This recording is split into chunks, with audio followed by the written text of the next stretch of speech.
All right, so let's go ahead and get started here. So before we begin talking about this second universal law, the principle of correspondence, we're going to be talking a little bit more about the all, and we're going to do a quick refresher from my first video in this video series on the Kybalion, because understanding the all helps us to greater understand not only this second principle, but all of the principles outlined in the Kybalion.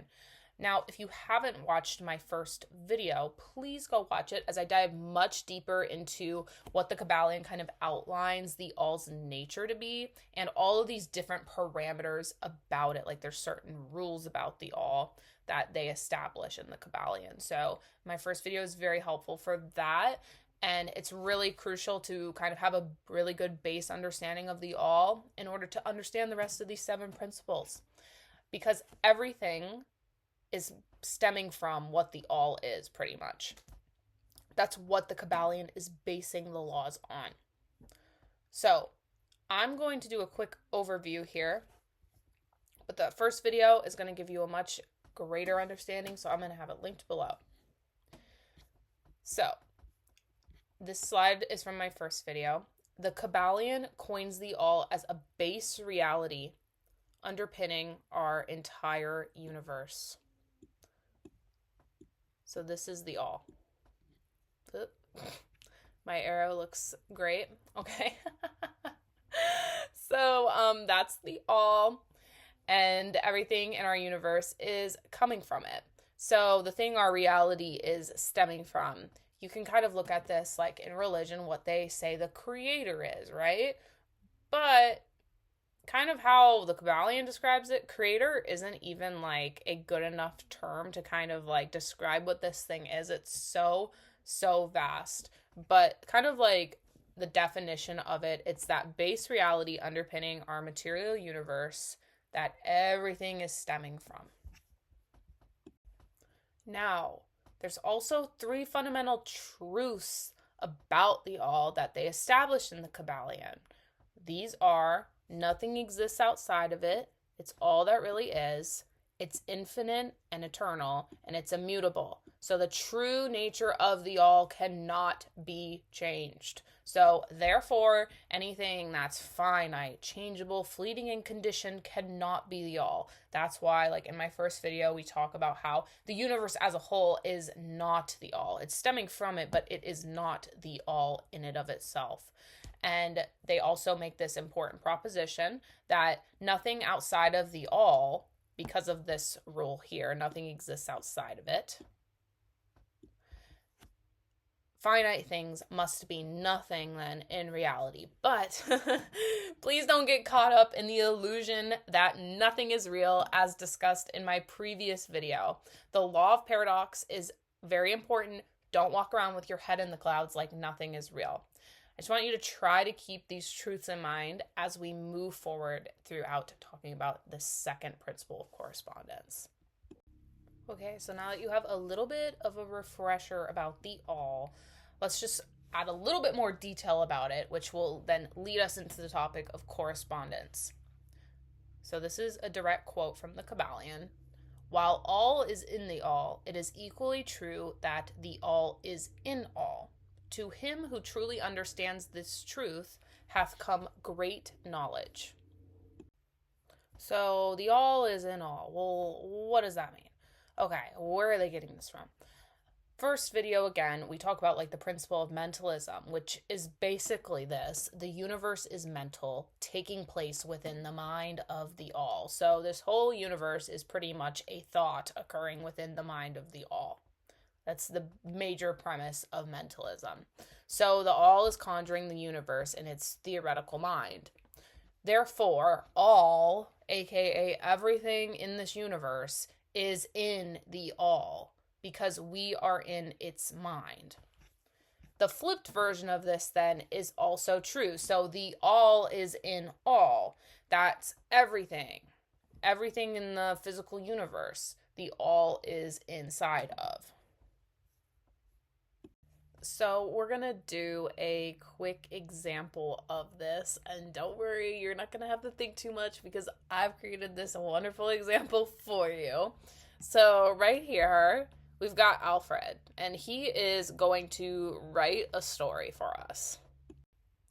So, Alfred is forming a mental image of this character named Bart.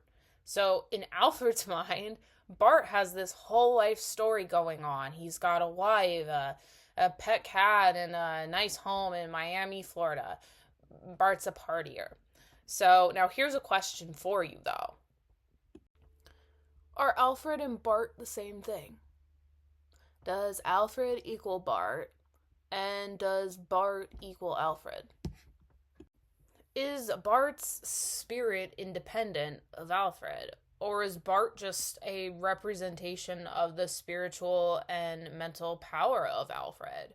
Like, where does Bart stop and Alfred begin? How independent of Alfred is Bart? So, talked about the law of paradox a little bit in the last video. With this paradox, you can never ignore both sides of a question. So both of these answers are technically correct. Because Alfred is obviously not actually Bart. That would be like saying Shakespeare is Hamlet or Hamlet is Shakespeare. Bart is not actually Alfred. But they aren't really like able to be separated from each other. That's why Bart is like up here in Alfred's mind, and he's saying this quote from the Kybalion here: "The spirit of my creator is inherent within me, and yet I am not he." Because Bart isn't really Alfred, and Alfred isn't living Bart's life partying it up in Miami.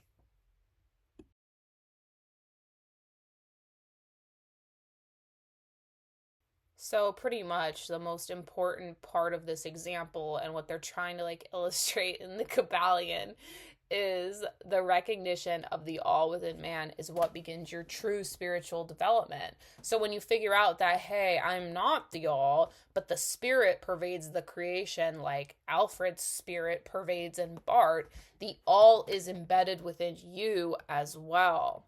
And the recognition, realization, and manifestation of the spirit within us, the truth of true religion. All right, so then the book kind of goes into establishing this like base scale of vibration, which is going to be like used to explain correspondence a little bit better. You'll get it later on. We're just setting things up to start talking about correspondence. So, as you can see from this over here, if you look to the left, the lowest vibration is grossest like physical matter. High vibration over here is what is closest to the all right? So everything, regardless of the point on the scale, it's all moving towards the all, though. So you can see everything in existence is going up. It's increasing in vibration towards the all. So now we're going to just talk a little bit about the all's kind of mental creation process in reference to this vibrational scale. Stay with me. It's going to all make sense eventually. All right. So remember, before we start talking about this, because it looks very interesting and kind of complicated, okay? The all is thinking us up in its theoretical mind. So the whole point of this is, well, what is this process looking like? All right, so the first phase of this process in the all's creation process is called outpouring/involution. It's pretty much outpouring itself mentally in its own way, whatever that even means. It's starting its contemplation of the universe. So the all first projects its will towards its aspect of becoming. And the process of creation begins. Will, becoming, masculine, feminine, principle of gender. It's the seventh principle. We're going to make a video on it later on. All right. So the all, though, however, is above all of these laws, including this vibrational scale. That's why it's not even on the scale. The scale of vibration is an aspect of the all's mental creation. All right, so it projects its will towards its aspect of becoming, and the stage for this the medium in which it's doing this is the scale of vibration, this vibrational scale. The vibrational scale, you can kind of look at it like it's an artist's canvas. Like when an artist starts painting, they have to get in canvas to start painting on. So the scale of vibration is like the all's art canvas. Anyways, moving forward, so the vibration becomes lower and lower until it ends up in the lowest form, the densest form of matter. So as it's outpouring, it keeps going down and down and down. So the all then at this kind of ending level here is like wrapped up in its own creation. And they liken it to an artist so wrapped up in his own mental creation as to almost forget his own existence. And I thought that was kind of funny because earlier in the book they talk, well, we should not ascribe any humanistic traits onto the all because it's like ignorance to do so because it's so far beyond us. So I just thought that was kind of funny because they were comparing it to an artist. But anyway, that's why I have the box around the grossest matter, okay? Because the all is in all, like Alfred is in Bart, and it's like wrapped up within us, with the universe. And it's like so interwoven within the creation at this point. So after we get to this final phase here of the densest matter, all right, then another process starts in this whole creation process. All right, so now the second part of this process of the all's mental creation, it's called evolution/indrawing, all right? So this is when the all begins to kind of wake up, or as they kind of coin it in the book, arouse itself from meditation. It's so far beyond like a human definition that you can't really like put a human definition on like what a thought process for this thing would even look like. But it's just kind of like how they describe it. Like it's starting to wake up, or it's withdrawing its contemplation. That's evolution/indrawing. So as this process begins, the second part of the process, evolution/indrawing, everything starts moving its vibration upwards, back towards the all. So as you can see with all of the like little people here that I've that I put in this PowerPoint, they're all moving up towards the all. We're all headed back to it. And it's not just humanity, it's everything in this universe, everything in creation, everything in existence is heading back towards the all. It's raising its vibration. So the all is rising from its initial meditation or contemplation of this universe, its thought of this universe.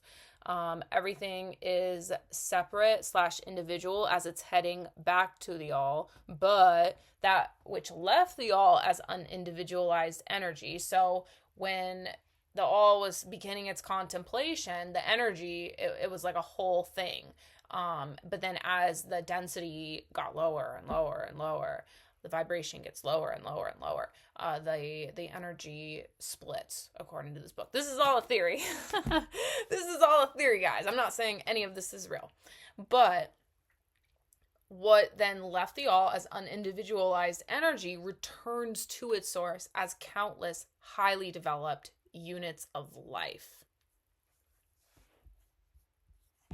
So pretty much then the end of this evolution process is the all withdraws its mental creation completely back into itself. So the all and its mental creation become one. So we as humanity would be completely back in the all because it stopped its meditation. Now what they say in the book though is you don't, like, the creation doesn't just go back into the all and it's all just like one thing. Everything is still individual, just, they say, infinitely expanded, whatever that means. I can't even fathom that, so I'm just giving you the information that they say. But here's where I'm going to kind of begin to plant the seed of the topic of correspondence. So we're finally getting there after like 15 minutes. So, as above, so below. That's the main phrase of correspondence, the main definition of the all. So we can kind of look at this evolution process because we are an offshoot pretty much of the all, it's intrinsic within us. The all is in all, the all is in us.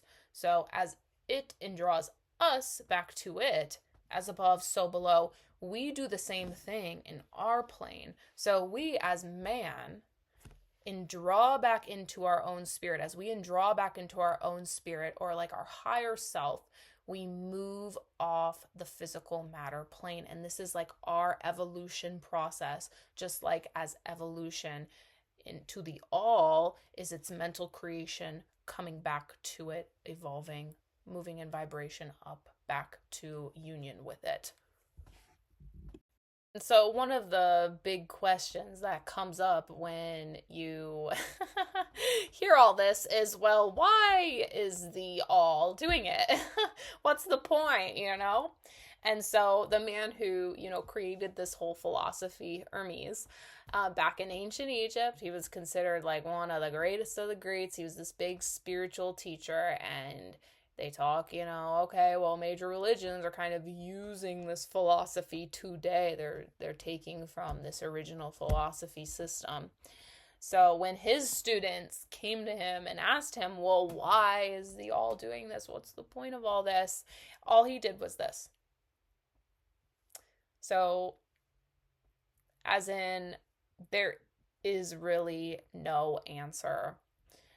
But also, an important quote from this text is, the lips of wisdom are sealed except to the ears of understanding. So he could have meant that when he did this as well.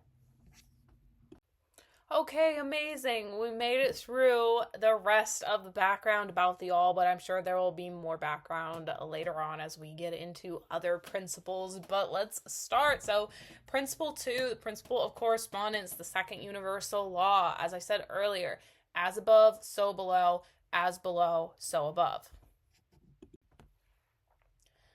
So, one of the main kind of propositions of this is there is a harmony, agreement, and correspondence between the several planes of manifestation, life, and being.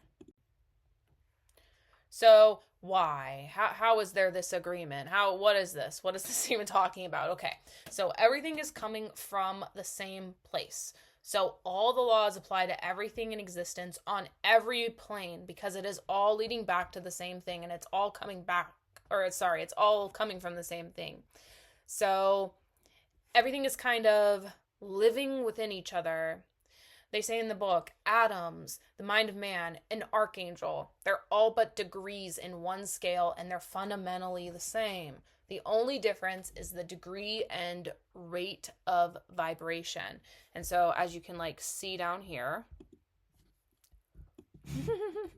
this funny thing, the all's just thinking about everything in existence, including the laws. So it doesn't matter what plane of existence something is on. Like a human is still subject to the same universal laws as something like what may be considered an archangel or a higher being. Beings lower than humanity are still subject to these universal laws. So there's this correspondence between the planes. What applies to a higher plane also applies to a lower plane. There is no difference. So speaking of these planes, there's 3 classes of phenomena within our universe, according to the Kybalion. Again, this is a theory. So these are the 3 great planes. So there's the physical plane, the mental plane, and then the spiritual plane. All right, so what this kind of looks like in terms of the planes in reference to the scale, like the vibrational scale, we have grossest matter, lowest vibration down here. As you can see, the physical plane is what's really extending into that. Mental plane interwraps the physical plane, but it goes higher. The spiritual plane goes the highest, but it's interwrapping all of the planes. So nothing is really separated. I know, sorry, my graphic kind of looks like it is separated, but in the book they talk, okay, none of these planes are really separating from each other. That's why earlier I said it's almost like everything is like interact with each other. It's not like a difference of location, like it's all existing in the same place. The difference is this like vibrational scale. It's not like a locational, like spatial difference. Also, each plane has 7, that was 2, 7 minor planes within it. So keep going with me, bear with me. I know it's a lot of information. What is a plane? What are they talking about? So it's not really considered, like I was saying, to be a place or a dimension of space. This isn't like a spatial thing. They're not in different locations. It's more than a state or condition. It's like defined as a dimension of created things or a measure in a straight line. They call it the 4th dimension. The 4th dimension is vibration. So everything is vibrating, from the grossest matter to the stuff that's like very close to the all. So they just have different rates of motion, direction, and manners. The rate of vibration is what gives the different degrees on the scale of vibration. And the different degrees are the planes. So the scale of vibration, the all in relativity to everything else. So as you can see here, lower planes, they're going to be like grosser matter. Lower vibrations, higher planes are closest to the all. They're closer to it. They're in higher vibrational states. So going into the great physical plane a little bit. Remember, matter is still energy. Low vibrational energy, though.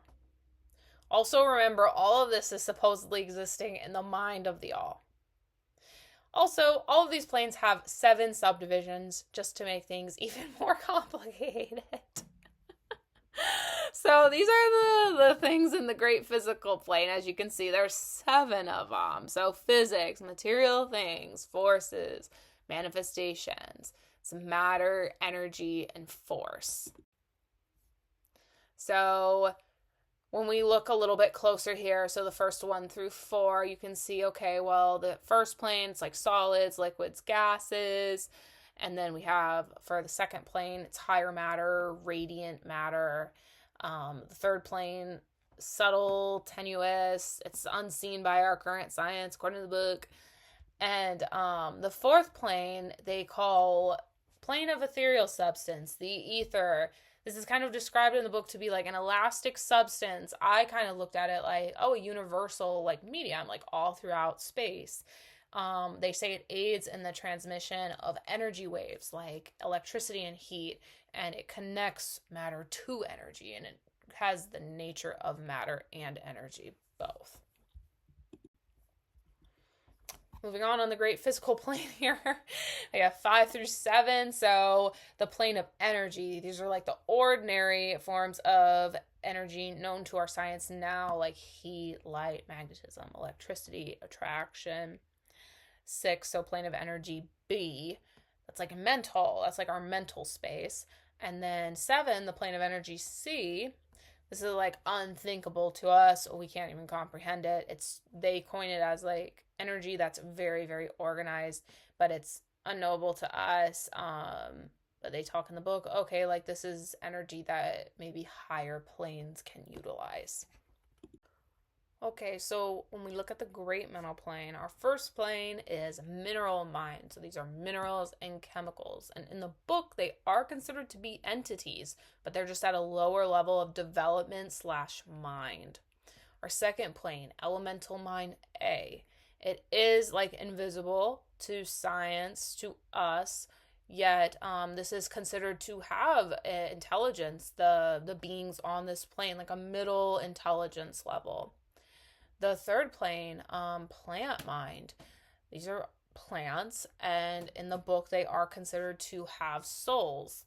That fourth plane there, the elemental mind B, it's a higher form of elemental mind A, so they still do have some intelligence, and they are considered to be kind of like playing a role in how our universe is working.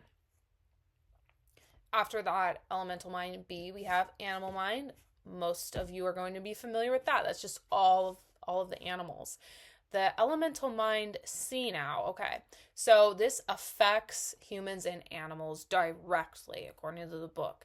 And it has like a semi-human intelligence. So we're moving kind of up the intelligence scale as we go through elemental mind A, B, and C. And then finally, we're in the plane of the human mind. So sorry, my my video here is kind of in the way, but it says manifestations of life and mind of man. So according to the book, so by the way, each of those planes had 7 additional sublevels. So each of those sublevels had like an additional 7 more. So what I was saying before it cut was, as humans now, according to the book, we're in the 4th developmental stage in that human mind plane within that additional 7 sublevels. I'm sorry, I know it's really complicated. And they say there have been humanities before us who have passed through and have moved forward off that human mind plane. So this great spiritual plane now, all right. So it can't really even be described well because we cannot really comprehend it. So these are beings that are said to be clothed in pure energy. These beings kind of like take interest in helping the universe, helping with cosmic progress, evolution. And so in the lower minor planes of this great spiritual plane are said to host like masters and adepts. And then in kind of like those middle planes, it's called the great hierarchies of angelic hosts. And then those highest of the great spiritual planes, considered to be like hosts to beings like the gods. Again, so far incomprehensible to us because they're so far beyond us. Yet they are not the all. So again, like we will look at some of these beings according to the book like, oh wow, like it's God, but in actuality, it is not like the all.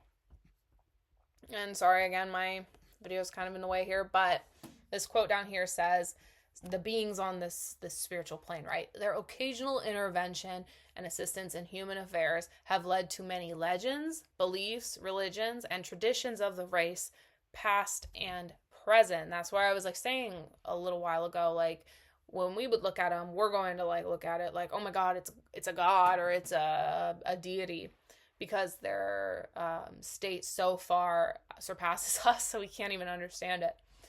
So, but like I was saying, despite what we would look at as advanced powers, they're still subject to all the laws, as they are still just creations in the mind of the all. They're not the all. They're still subject to all of the laws that we are subjected to, which is why there can be a swing of the pendulum. So those at these higher levels who misuse spiritual power, they're thrust backwards towards lower vibrational states, and they have to like restart their entire evolution.